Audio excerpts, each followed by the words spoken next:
اس خاموش تبلیغ کے نتیجے میں 40 افراد نے اسلام قبول کیا۔ اس طرح اسلام کی بنیاد مضبوط ہو گئی۔ تب اللہ کا حکم آیا، اے کمبل لپیٹ کر لیٹنے والے، اٹھو اور خبردار کرو، اپنے رب کی بڑائی کا اعلان کرو۔ یہ سورہ مدثر کی پہلی 2 آیات کا ترجمہ ہے۔ ان میں نبی صلی اللہ علیہ وسلم کو اس عظیم اور جلیل کام کے لیے اٹھنے اور نیند کی چادر پوشی اور بستر کی گرمی سے نکل کر جہاد، کوشش اور مشقت کے میدان میں آنے کے لیے کہا گیا۔ یا ایھا المدثر قم فانذر، اے چادر پوش، اٹھ اور ڈرا۔ گویا کہا جا رہا ہے جسے اپنے لیے جینا ہے وہ تو راحت کی زندگی گزار سکتا ہے، لیکن آپ جو اس زبردست بوجھ کو اٹھا رہے ہیں تو آپ کو نیند سے کیا تعلق، آپ کو راحت سے کیا سروکار، آپ کو گرم بستر سے کیا مطلب، پرسکون زندگی سے کیا نسبت، راحت بخش ساز و سامان سے کیا واسطہ۔ آپ اٹھ جائیے اس عظیم کام کے لیے جو آپ کا منتظر ہے، اس بھاری بوجھ کے لیے جو آپ کے لیے تیار ہے۔ اٹھ جائیے جد و جہد اور مشقت کے لیے، تکان اور محنت کے لیے اٹھ جائیے کہ اب نیند اور راحت کا وقت گزر چکا، اب آج سے مسلسل بیداری ہے، طویل اور مشقت سے لبریز جہاد ہے۔ اٹھ جائیے اس کام کے لیے مستعد اور تیار ہو جائیے۔ یہ بڑا عظیم اور پرہیبت حکم ہے۔ اس نے نبی صلی اللہ علیہ وسلم کو پرسکون گھر، گرم آغوش اور نرم بستر سے کھینچ کر تند طوفانوں اور تیز جھکڑوں کے درمیان انتہائی گہرے سمندر میں لا کھڑا کیا، لوگوں کے ضمیر اور زندگی کے حقائق کی کشاکشی کے درمیان پہنچا دیا۔ پھر رسول اللہ صلی اللہ علیہ وسلم اٹھ گئے اور قریباً 20 سال تک اٹھے رہے۔ آپ نے اپنا چین، سکون اور آرام چھوڑ دیا۔ زندگی اپنے لیے نہ رہی، اہل و عیال کی نہ رہی۔ آپ اٹھے تو پھر اٹھے ہی رہے۔ کام اللہ کی طرف دعوت دینا تھا۔ آپ نے یہ کمر توڑ بار گراں اپنے کندھوں پر کسی دباؤ کے بغیر اٹھا لیا۔ یہ بوجھ تھا، اس روئے زمین پر امانت کبریٰ کا بوجھ، ساری انسانیت کا بوجھ، سارے عقیدے کا بوجھ، میدانوں میں جہاد اور دفاع کا بوجھ۔ آپ نے 20 سال سے زیادہ عرصے تک مسلسل اور ہمہ گیر مارکا آرائی میں زندگی بسر کی، اور اس پورے عرصے میں جب سے آپ نے وہ آسمانی ندا، اللہ کی آواز سنی اور یہ بھاری ذمہ داری پائی، آپ کو کوئی ایک حالت کسی دوسری حالت سے غافل نہ کر سکی۔ اللہ آپ کو ہماری طرف سے اور ساری انسانیت کی طرف سے بہترین اجر عطا فرمائے، آمین۔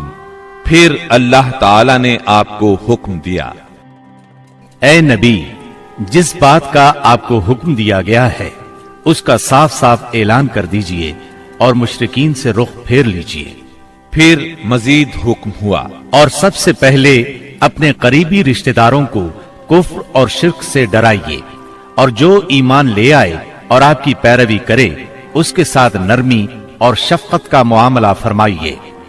جب آپ کو عام دعوت دینے کا حکم دیا گیا اور یہ ہدایت نازل ہوئی کہ آپ اپنے قریب ترین عزیزوں کو سب سے پہلے اللہ کے عذاب سے ڈرائیں، تو آپ نے صبح سویرے کوہ صفا پر چڑھ کر بلند آواز سے پکارا، یا صباحا۔ عرب میں یہ صدا وہ شخص لگاتا تھا جو صبح کے جھٹپٹے میں کسی دشمن کو اپنے قبیلے پر حملہ کرنے کے لیے آتے دیکھ لیتا تھا۔ آپ کی یہ آواز سن کر لوگوں نے پوچھا، یہ کون پکار رہا ہے؟ بتایا گیا، یہ محمد کی آواز ہے۔ اس پر قریش کے تمام خاندانوں کے لوگ آپ کی طرف دوڑ پڑے۔ جو خود آ سکتا تھا وہ خود آیا، جو نہیں آ سکتا تھا اس نے اپنی طرف سے کسی کو بھیج دیا۔ جب سب لوگ جمع ہو گئے تو آپ نے قریش کے ایک ایک خاندان کا نام لے لے کر پکارا، اے بنی ہاشم، اے بنی عبد المطلب، اے بنی فہر، اگر میں تمہیں یہ بتاؤں کہ اس پہاڑ کے پیچھے ایک لشکر تم پر حملہ کرنے کے لیے تیار ہے تو کیا تم میری بات کو سچ مانو گے؟ کیونکہ میں ایسی جگہ کھڑا ہوں جہاں سے میں ادھر بھی دیکھ رہا ہوں اور ادھر بھی۔ سب نے یک زبان ہو کر کہا، ہم آپ کی بات فوراً مان لیں گے، ہم نے کبھی آپ کو جھوٹا نہیں پایا، ہم نے ہمیشہ آپ کو سچا ہی پایا ہے۔ تب آپ نے فرمایا، میں تمہیں ایک سخت عذاب سے پہلے خبردار کرنے کے لیے بھیجا گیا ہوں۔ آپ کا چچا ابو لہب بھی اس مجمع میں موجود تھا۔ وہ آپ کا خطاب سن کر سخت برہم ہوا، کہنے لگا ستیہ ناس جائے تیرا، کیا اس لیے تو نے ہمیں جمع کیا ہے؟ ایک روایت میں یہ بھی ہے کہ اس نے پتھر اٹھایا تاکہ آپ کو کھینچ مارے۔ اس طرح مکے میں اعلانیہ تبلیغ کی ابتدا ہوئی، لوگ مسلمان ہونے لگے۔ مسلمان ہونے والوں میں زیادہ تر نوجوان لوگ تھے۔ اس طرح ان کے بڑوں کو بہت دکھ ہوا کہ ہماری اجازت اور مرضی کے بغیر یہ کیوں پرانے قومی دین سے پھر گئے۔ ان لوگوں نے اپنے نو عمر رشتہ داروں کو طرح طرح سے اذیتیں دی، مارا پیٹا، بیڑیاں لگا کر قید کیا، چھت کے بغیر کمروں میں بند کیا، تپتی ریت پر ننگے بدن لٹایا، مگر یہ تمام اذیتیں بے اثر رہیں۔ ان لوگوں میں آزاد مرد اور عورتیں بھی تھیں، لونڈی اور غلام بھی تھے۔ لونڈیوں اور غلاموں کو ان کے آقاؤں نے شدید تکالیف پہنچائیں۔ اسی طرح موالی بھی تھے، یعنی غیر قبیلوں کے عرب، جو اہل مکہ میں کسی ایک کے ساتھ کسی معاہدے کے ذریعے سے موالی بن گئے تھے، مطلب یہ کہ ان کے حلیف بن گئے تھے۔ ان میں سے ایک سیدنا عمار بن یاسر رضی اللہ عنہ کا خاندان بھی تھا۔ ان کے خاندان کو خاص طور پر ظلم کا نشانہ بنایا گیا۔ سیدنا یاسر رضی اللہ عنہ پر اتنا ظلم ڈھایا گیا کہ وہ شہید ہو گئے۔ سیدہ سمیہ رضی اللہ عنہا جو سیدنا عمار کی والدہ تھی، انہیں ابو جہل نے نیزہ مار کر شہید کر دیا۔ یہ اسلام میں پہلی شہید خاتون ہیں۔ جلد ہی قرآن کریم میں بت پرستی کے خلاف سخت آیات نازل ہوئیں۔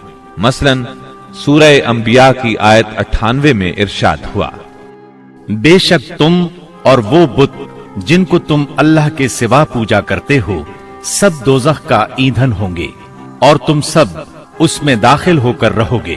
اس پر مشرکین کے ظلم و ستم میں اور شدت آ گئی۔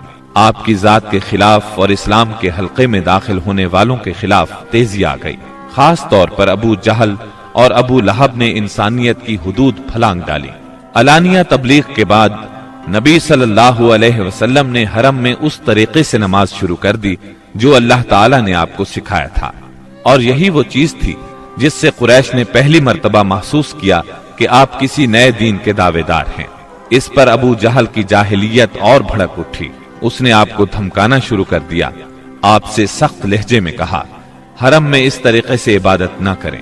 پھر ابو جہل نے قریش کے لوگوں سے پوچھا، کیا محمد تمہارے سامنے زمین پر اس طرح اپنا منہ ٹکاتے ہیں؟ ان لوگوں نے کہا ہاں۔ اس پر اس نے کہا، لات اور عزا کی قسم، اگر میں نے اسے اس طرح نماز پڑھتے دیکھ لیا تو میں اس کی گردن پر اپنا پاؤں رکھ دوں گا اور اس کا چہرہ زمین پر رگڑ دوں گا۔ پھر ایسا ہوا کہ اس نے آپ کو نماز پڑھتے دیکھ لیا۔ وہ فوراً آپ کی طرف لپکا۔ وہ اپنے اعلان کے مطابق آپ کی گردن مبارک پر اپنا ناپاک پاؤں رکھنا چاہتا تھا کہ اسی وقت لوگوں نے اسے گھبرا کر خوف زدہ انداز میں پیچھے ہٹتے دیکھا۔ وہ اپنے منہ کو کسی چیز سے بچانے کی کوشش کر رہا تھا۔ لوگوں نے اس سے پوچھا، تجھے کیا ہوا؟ اس طرح پیچھے کیوں ہٹایا؟ اس نے کہا، میرے اور اس کے درمیان اچانک آگ کی ایک خندق اور کوئی ہولناک چیز تھی اور کچھ پر تھے۔ اس کی یہ بات کسی نے آپ کو بتائی تو آپ نے فرمایا، اگر وہ میرے قریب پھٹکتا تو فرشتے اس کے چیتھڑے اڑا دیتے۔ سیدنا ابن عباس رضی اللہ عنہ سے روایت ہے کہ رسول اللہ صلی اللہ علیہ وسلم مقام ابراہیم پر نماز پڑھ رہے تھے۔ ایسے میں ابو جہل کا ادھر سے گزر ہوا۔ اس نے کہا، اے محمد، کیا ہم نے تمہیں اس سے منع نہیں کیا تھا؟ یہ کہہ کر وہ آپ کو دھمکیاں دینے لگا۔ جواب میں آپ نے بھی اسے سختی سے جھڑک دیا۔ اس پر اس نے کہا، اے محمد، تم کس بل پر مجھے ڈراتے ہو؟